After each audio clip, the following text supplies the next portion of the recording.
Good morning বন্ধুরা, সবাই কেমন আছে? আশা রাখছি সবাই ভালো আছে, সুস্থ আছে সব পরিবারে। তো আমিও ভালো আছি, সুস্থ আছি।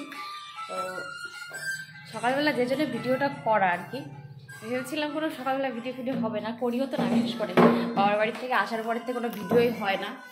তো বাবার বাড়ি আর শ্বশুর বাড়ি এক হলো। বাবার বাড়িতে 8টা-9টার সময় ঘুম থেকে উঠলে পরে মা বলে এই ও মুখ দিয়ে ভাত খেয়ে নে, আর বাবার বাড়িতে রান্না করে তাই খেতে হয় শ্বশুর বাড়িতে। তার জন্য তো সকালবেলা ফ্রি টাইমও পাই না, শর্ট ভিডিও দেওয়া হচ্ছে না, তোদের সঙ্গে কথা একটু বলা হয় না। তো আজকে তো সানডে, স্পেশাল সানডে, ভালো সানডে যাই বলো, সানডে সবাই ভালো কাটাও। আর সব থেকে বড় কথা, যেটার জন্য আমি ভিডিওটা করছি, এটার জন্য, এটা হচ্ছে ডাবরের হাঁড়ি, 1 কেজি মনে হয়। তো এই হাঁড়িটা অনলাইন থেকে অবশ্য আনি, আমাদের হাঁড়িগুলো। তো এতদিন কিছু হয়নি, কিন্তু গত 3 কেজি হাঁড়ি একসঙ্গে আনা ছিল। তো আমি ভাবিনি, যখন আমি হাঁড়িটা আজকে খাবো বলে সকালবেলা বের করেছি, আমি ভাবিনি যেটা ঘি হয়ে যাবে। পুরো দেখে মনে হচ্ছে ঘি, এখানে আছে সেই একটু নরম, আর এখানে পুরো দানাদার ঘি। দেখো, দেখে মনে হচ্ছে পুরো দানা পড়ে গেছে ঘিতে।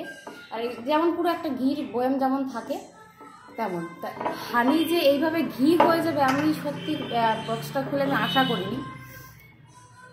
হানি কেমন থাকে, যেমন থাকে তেমন। তা হানির কোটো যদি ঘুরে বয়াম খুলে যদি তুমি দেখতে পাও যে এটা পুরো ঘি, 1 কেজির একটা ঘি জমে রয়েছে, এটা কী বলা উচিত? বলে যে ডাবরের হানি নাকি খুব ভালো, কোনো ভেজাল নেই, কিছু নেই। তাহলে 3 কেজি হানি, মানে ওটা হচ্ছে 500 খাওয়ার পরে তারপরে ঘি জমেছে, ফেলে দিয়েছে, সেটা দেখানোর মতো অবস্থায় নেই। তো এটা হচ্ছে পিওর 1 কেজি। আমি কোনো সিলও কাটিনি, এই যে চেষ্টা করলে পারবো না, কোনো সিলও আমি কাটিনি। ভিতরে আরেকটা সিল থাকে, সেটাও রয়েছে। তাহলে এটা দিয়ে কী করবো এখন? এটা ভাতের, সিদ্ধ ভাতের সঙ্গে খাওয়া যাবে না, তরকারিতে ব্যবহার করে খাওয়া যাবে না। এটা কী করে খাবো 1 কিলো হানি?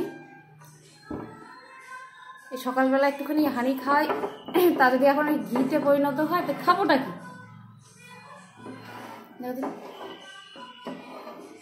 ভাবা যায়?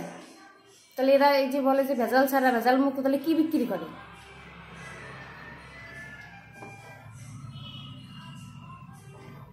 মাথাখানা পুরো ফুললি গরম হয়ে গেছে এখন সকালবেলায়। এই ছুটির দিনে সকালবেলা যদি এরকম একটা কেস দেখা যায়, মাথাখানা ফুল গরম হয়ে যায় না?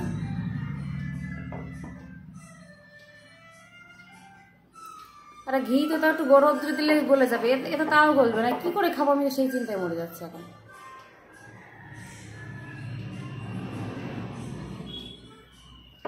যাই হোক, বাজারে গেছে, এসে দেখি কি বলে, না খাওয়াই হবে না। তা তোমরা সানডে ভালো করে কাটাও, মুড ঠান্ডা রাখো, ভালো থাকো, সুস্থ থাকো, টাটা।